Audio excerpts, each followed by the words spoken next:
Only a few more Fridays left in the regular season, so let's get to some questions this week from the listeners.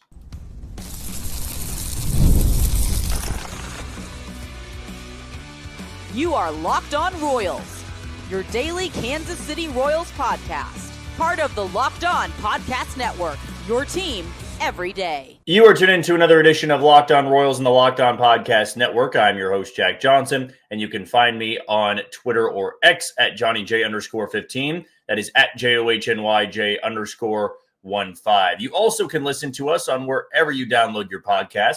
That can be Spotify, Apple Podcast, Amazon Music, Google Podcast, Odyssey, and YouTube. Just be sure to hit the follow button and subscribe. For you first-time listeners wondering how this channel works, I bring you episodes Monday through Friday, 30-minute episodes in length, and Chance Lebo will bring you the Locked On Royals postcast, which is about 15 to 20 minutes that he goes live right after the game, and you can count on that the rest of the way. Chance always does a really good job. And before we get to our first question for this morning's episode, I want to tell you that today's show is brought to you by 5 Hour Energy. Enter for a chance to win a dream golf trip for two to any golf tournament in the U.S. Visit 5hewin.com for full rules and entry. No purchase necessary, excludes the Masters tournament, and it ends this Halloween, October 31st, 2025.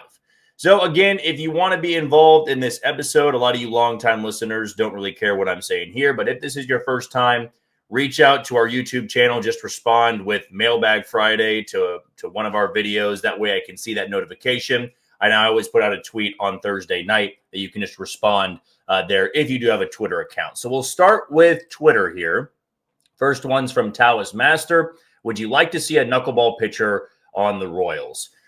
You know, it's funny because I'm not really sure if there's any knuckleballer in the big leagues right now. There was, I would say, a few of them still left in the game around like 2018 and 2019, but it's been a while, at least that I can recall, that I've seen a true knuckleball pitcher. I'm not talking about a reliever. I'm talking about somebody that starts every fifth day.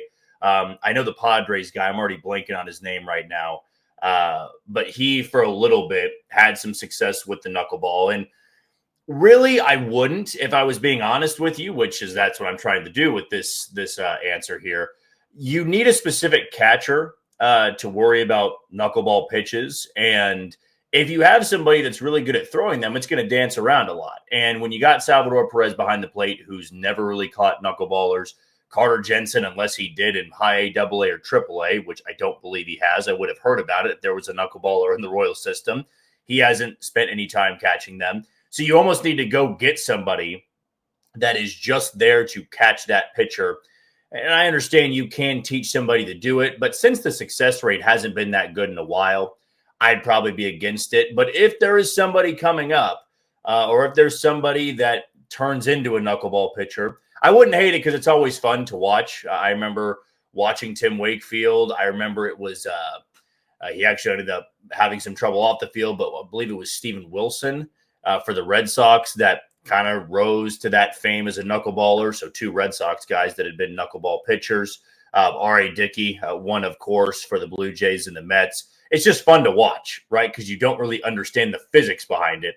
But for me, I'd be all right if the Royals just stayed away from it, unless there was somebody that really was a big-time talent that only threw knuckleballs. This one's from Danny. Do you think it would be better for Salvi to DH more regularly now that Jensen is up, and would Q actually do that? His offensive metrics were much worse while taking back almost full catching duties in August. Well, we did discuss this earlier in the week. I feel they need to DH Salvador Perez more. I really do, because once Freddie Fermin was dealt, and as you said, he took over those catching responsibilities, or full-time, I should say, the numbers haven't been there. I know he homered last night, but he'd been hitting under 200 for the better part of a month, a little over a month at that. And I feel that Carter Jensen gives them some youthful energy behind the plate, and Salvi can take some half days, basically, because if you are DHing, you are taking a half day in that game. It's why when Bobby Witt Jr. has his quote-unquote off day, he's DHing, because you still need his bat in there. Why I would have some pushback, and I was told this in a new way to kind of look at it, not from the Royals, just from some other people that cover the game, and it's that, Carter Jensen's coming up, and he's not really caught any of these guys before. You got Michael Wacha out there. You got Michael Lorenzen. You got Stephen Kolek. He probably caught Stephen Kolek, but he's just brand new into the rotation. Noah Cameron, he was up very, very early on in the season, and he was in AAA while Carter was still in AA. So when you have that unfamiliarity, you probably want to go with a catcher that's caught them all year long, which is why Carter hasn't been catching a lot. And even last night he was DHing and Salvi was behind the plate. That does matter. And Carter's also got to show that he can be a great bat in that lineup. He hasn't really gotten the opportunities just yet, but it's why when, Caglione was up early on, it was, well, he needs to be playing every day. And he did. And he was hitting under 150. So, I'm all right with the plan they have in place for him. I still want to see him play more. And he did play a couple of times in that series, but I'm standing by my point where they need to be playing more. And I would like to see him behind the plate because, again, even if you have that unfamiliarity, he's got to learn at some point. And I do believe he's talented enough and smart enough to pick up what these guys will be throwing to him. This next one is coming from Bryce. Any chance we go after a third baseman and move Garcia to second? I've thought about this and gone back and forth on it a lot this regular season. I'm going to say no because Maikel Garcia is one of the best defensive third basemen in all of baseball. And this is a career year for him. He actually hasn't had that great of a homestand, but still. I mean, he's over 290. He's hit 15 bombs this year, elite defense at third base. I really don't think you need to mess with that too much. When you've got somebody that is that exceptional defensively at the hot corner, that's pretty rare. There's a lot of teams out there that go for the bat at third base and they have horrible defense at the hot corner and it burns them. To have that type of defense on the left side of the infield, it's very important. And the Royals are going to have a lot of sinker ball guys out there. Stephen Kolek's a sinker ball pitcher. He pitches to contact. You can make a case that Noah Cameron's somebody that pitches to contact. Michael Wacha, same thing. And most of those guys are fly ball pitchers.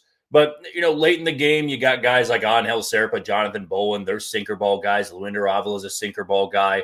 And you want to have good infield defense. And if Michael Massey could bounce back next year, and again, I said this in yesterday's episode, I don't want to have 2 or 3 bounce back guys. I want to have one bounce back guy, and that's probably Jack Caglione. But if you're going into free agency, I'm not sure you need to overthink it and say, well, we need a better bat, a more powerful bat at third, and move Garcia to second.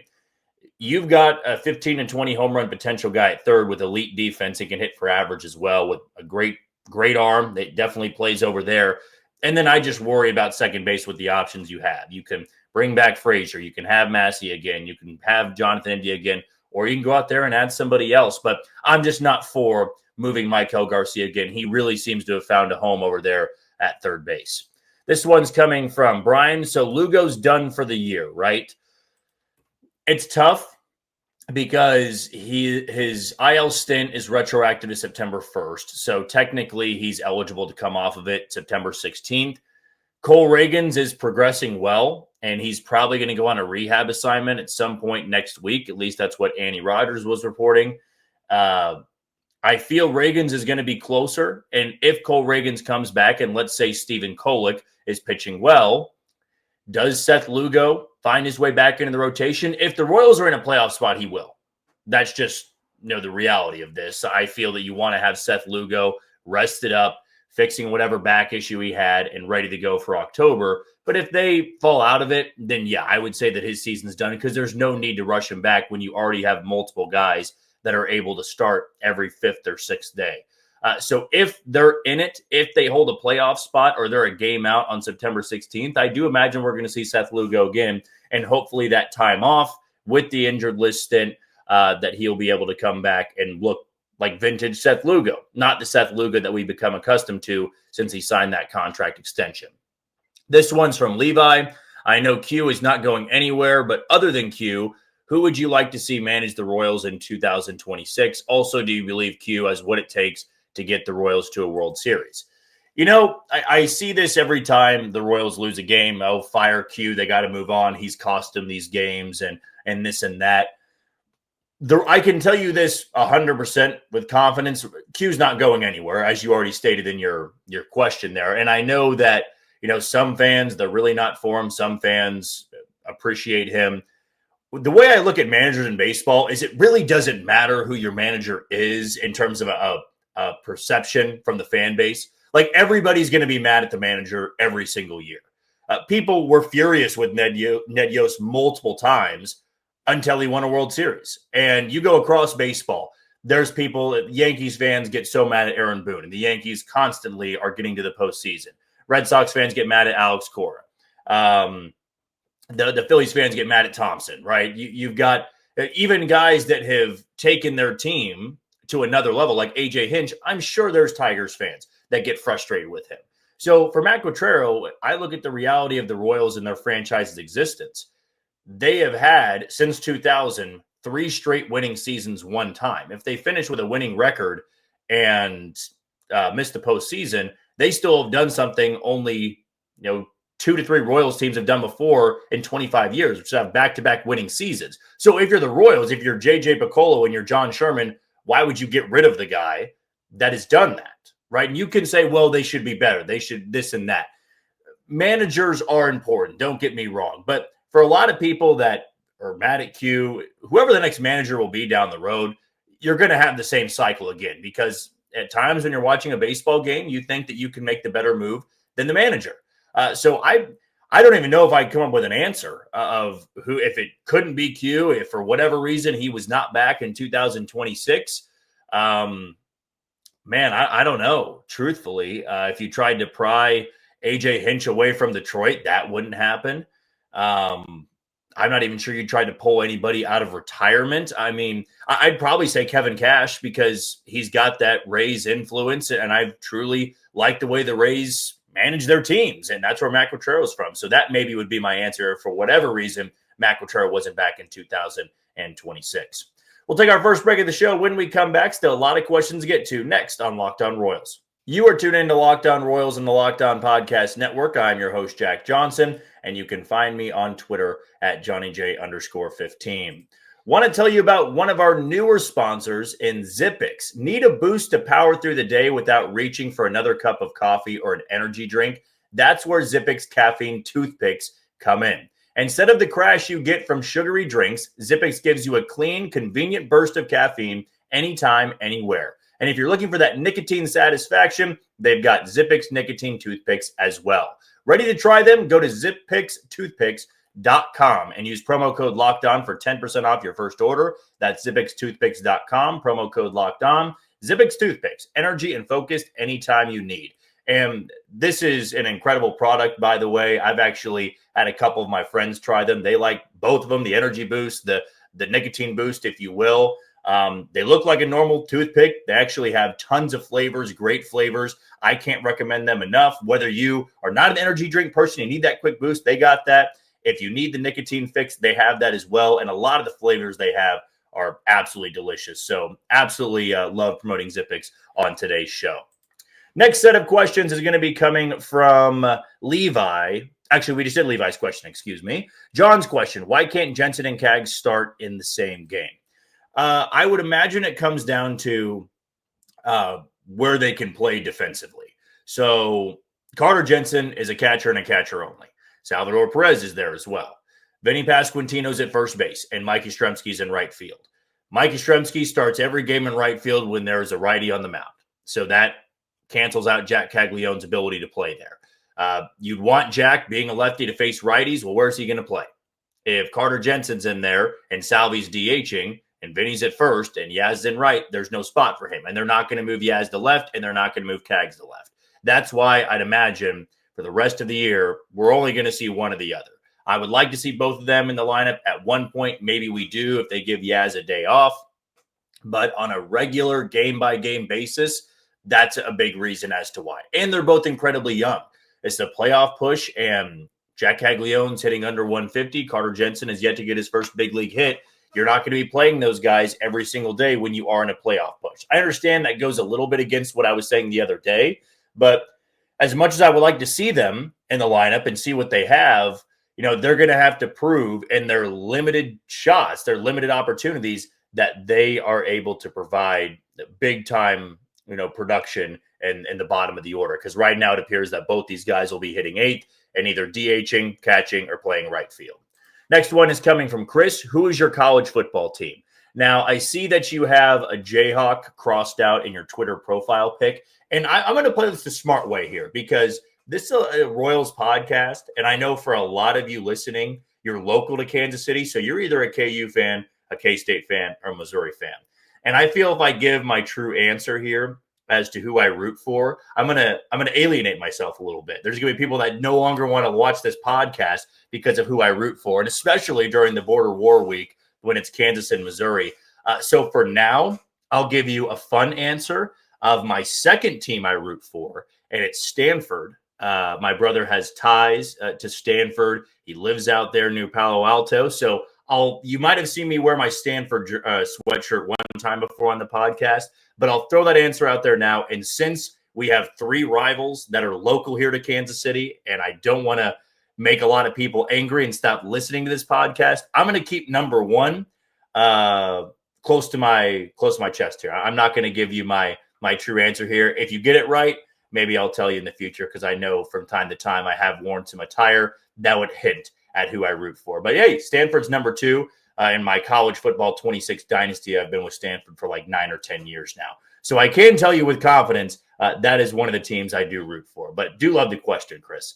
Caleb's question, do you think there's any chance the Royals sign Suarez? So there are 2 Suarez's that'll be available in free agency. I'll give an answer for both. You have Eugenio Suarez and you've got Robert Suarez. Robert Suarez, the closer for the Padres, I would say no, not at all. There's no need to. You've got multiple guys that can close out games on the team. No need to overpay for a guy who's going to be in his mid-30s. Eugenio Suarez, who I'd imagine is who you're trying to ask about here, it's possible, but I do wonder if the Royals would be all right bringing in a third baseman DH when you have Michael Garcia and you still need to figure out, Salvador Perez, Vinny Pasquantino, Jack Caglione. I mean, I just see them targeting more outfielders than I do bad defending infielders that are big-time power bats. And also, Eugenio Suarez has not been good in Seattle. I mean, he was fantastic in Arizona, came over to the Mariners. I almost said the Seahawks. That's where my brain's at right now with the Chiefs kicking off tonight. But he's really struggled. And for the Royals, I look at positional needs. Third base isn't one. And DH, as much as I would like to have a bat like that, I feel if you were going to go DH only, I'd rather have Kyle Schwarber, but he's going to get paid this offseason. Even Jeff Passan said that. So I would imagine that the Royals would not be too interested, but we'll see. I never really know the way things are going to play out until about the winter meetings. Next one is coming from Parker. Do you think Bobby gets to 30-30 this year?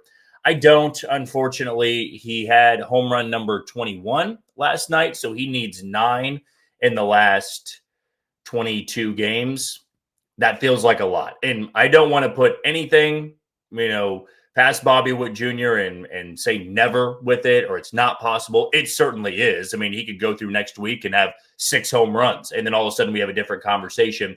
But the way he's been hitting this year, and it's not been bad by any means, he's a top 3 player in all of baseball. The power numbers have not been there. I mean, he's only got 21 home runs, and they honestly don't need him to get to 30 home runs for this team to succeed.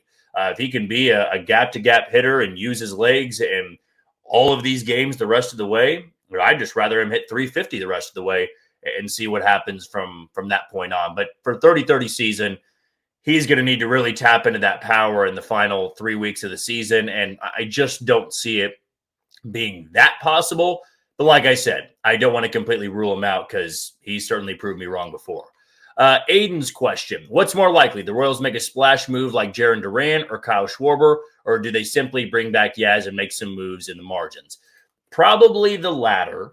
And it's not to say they won't make a big splash. But if the Royals went and got Kyle Schwarber and Kyle Schwarber only, I'm not sure it solves all of the issues. You need to round out that outfield.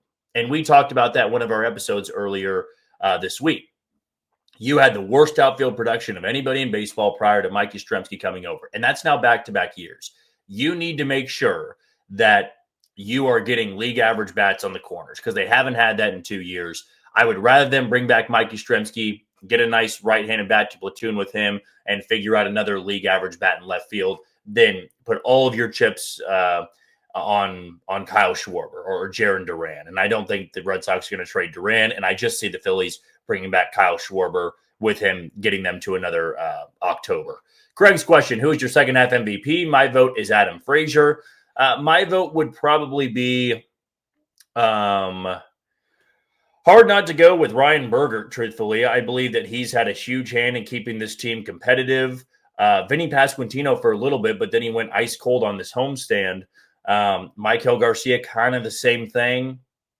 I will say Yastrzemski. Yastrzemski's been really, really good in right field and given this team a nice boost at the top of the order. So he'll be my vote, but Adam Frazier's a very close second. Brian's question, best bird ends in Kansas City, top 3 pitchers in our rotation as of today, excluding Lugo and Reagans. Who starts game 1? Have an awesome weekend and go Royals. Right back at you. And who would start game 1? If Lugo was hurt, it would be Michael Wacha. Top 3 arms, excluding Lugo and Reagans, Wacha, Noah Cameron, and I'd probably go with Ryan Bergert then, because the only other 2 would be Lorenzen and Kolek, and Lorenzen's right behind Ryan Bergert. And then best burn ends in KC, I'm going to have to go with I've always thought that Q39 has really good burn ends, but also I feel Jack Stack has some phenomenal burn ends in Kansas City. If I had to break it down, I love the brisket from Joe's. Q39, I love the sides. And if I go to Jack Stack, I do love getting the burn ends there. So maybe I would change my answer there. I'm more of a sides guy at Q39. So for Jack Stack, I'll say they got some really, really good burn ends. Also have the burn end mac and cheese if you love that. And Chance, our fellow friend on the Locked On Royals postcast, who scores the first touchdown in KC and the Chargers game. I'm going to go with Xavier Worthy of the Chiefs. They'll jump out early, and he also had the first touchdown for the Chiefs last year. I think he'll be able to do it again. Let's take our final break of the show. When we come back, we'll wrap it up with our final set of questions next on Locked On Royals. You are tuned into Locked On Royals and the Locked On Podcast Network. I'm your host, Jack Johnson, and you can listen to me on wherever you download your podcasts. I want to tell you about the title sponsor today in 5-Hour Energy Transfusion. This grape, ginger, and lime-flavored shot brings the iconic taste of a golf course favorite to a non-alcoholic boost. Perfect for sinking birdies or making great memories with friends. It's a hole-in-one for your energy game. Whether you're out on the course or just need a little extra push to power through your day, 5-Hour Energy Transfusion delivers the clubhouse flavor you love without ever leaving the green. Golf is all about the good times with good people and good flavors. The grape, ginger, lime flavor of 5-Hour Energy Transfusion gives you the best parts of your clubhouse go-to without leaving the course or chasing down the bev cart. Now you can amp up the fun even more. Just buy, snap, and enter for a chance to win a dream golf trip for 2 to any golf tournament in the U.S. Tee up that trip and visit 5hewin.com for full rules and entry. No purchase necessary. Excludes the Masters tournament, and it ends this Halloween, October 31st, 2025. Also want to give a reminder to our listeners with our Locked On survey. We want to hear from you. We've put together a survey to learn more about our listeners and make your favorite podcast even better. This is your chance to tell us what you like, what you don't, and answer questions about our advertising. Go to lockedonpodcast.com/survey to get started.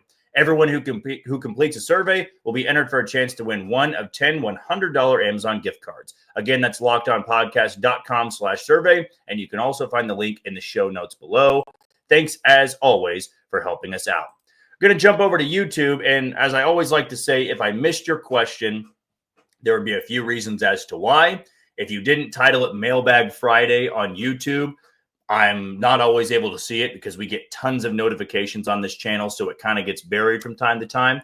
So if I miss it, just respond to this video, and I'll be sure to have it answered by the end of the weekend. But our first one on YouTube is from Anthony. Have you ever played out of this park baseball? And would you ever consider doing a live stream just hanging out with us viewers, talking baseball while playing out of the park baseball and seeing if you put together a team that wins the World Series? Well, I'd actually love to. I'm a big video game guy. I've got my PlayStation over here to my left. I guess it'd be opposite here on the screen.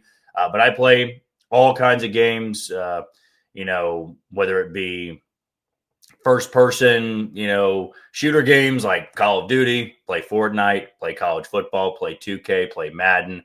I play some of the games as well, like Rocket League, but also with baseball. I'm a huge MLB The Show guy. I feel I've said that before, but I would love to. I've never played it before, so I don't really know how it works. But yeah, I'd love to set that up, talk some baseball, and play some video games. I don't really think there's much better things to do, if I'm being honest with you.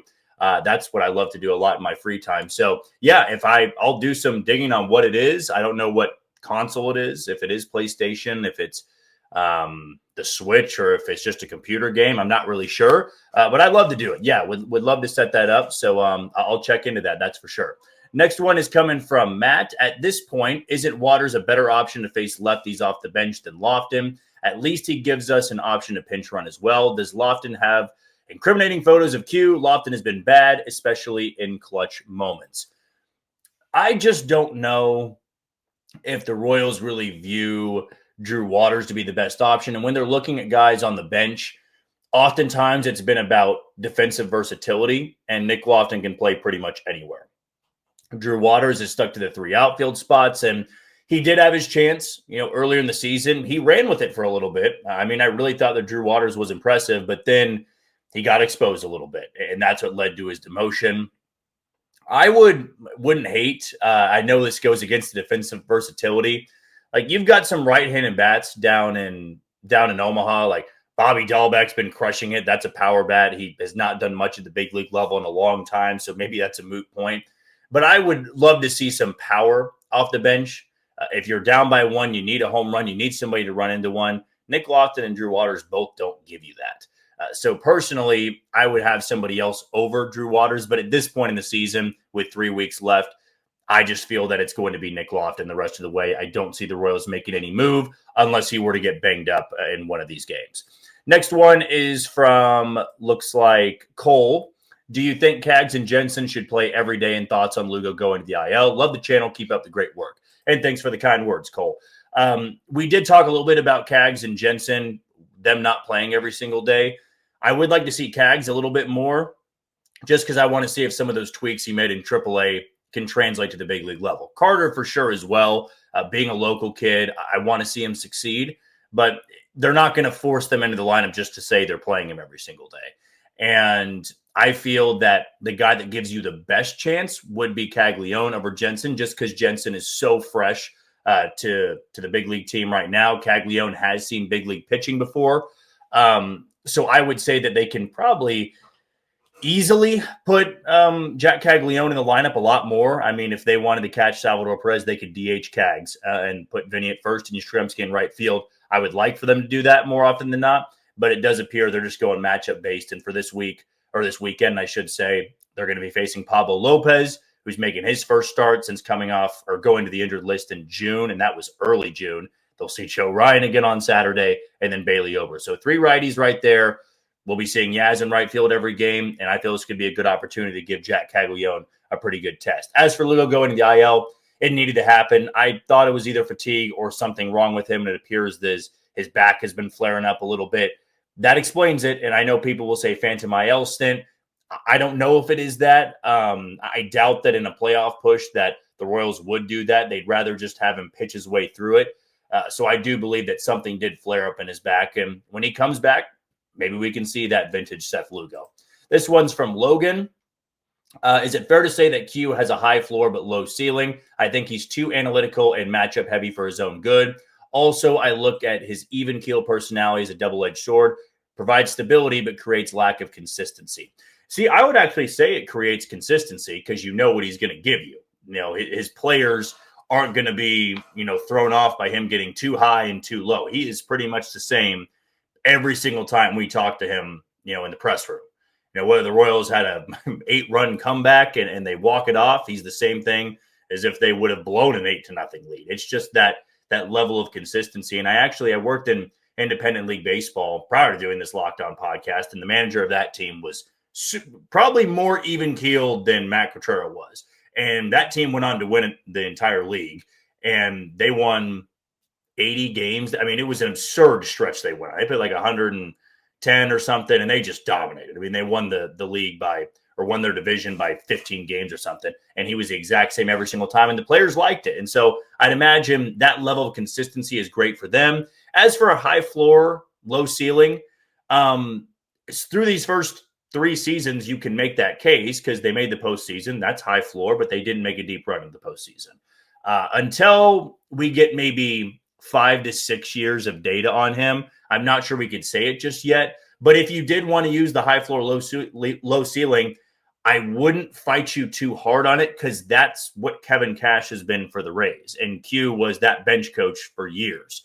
And he was also in Cleveland, kind of that high floor, low ceiling, wasn't able to win a World Series championship. Same thing for Tampa Bay. So I could see that argument absolutely. This one is from, looks like Coach RP. And our last question here for today's episode. Jack, great coverage all year.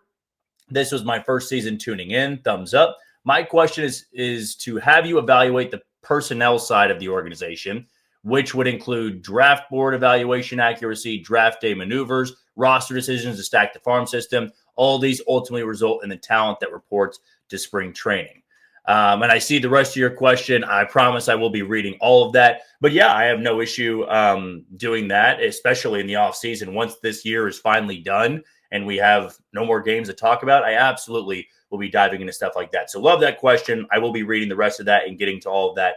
So again, appreciate the kind words. And as always, appreciate the question. That'll do it for another edition of Locked On Royals and the Locked On Podcast Network. I've been your host, Jack Johnson. It's another big moment on Locked On college football fans. Locked On and Fire TV present College Football Kickoff, your ultimate college football weekly preview. Drake Toll of Locked On Big 12 leads the conversation alongside two-team AP Coach of the Year, Gary Patterson, former college star Jesse Holley, and Locked On's local experts. A college football preview only Locked On can do. Catch College Football Kickoff every Thursday throughout the season, only on Fire TV. We'll be off this weekend. You can count on the Locked On Royals postcast with Chance Lebo, though, and we'll be back to fully recap the Twins series and look ahead to Cleveland on Monday. But until then, you take it easy, Kansas City.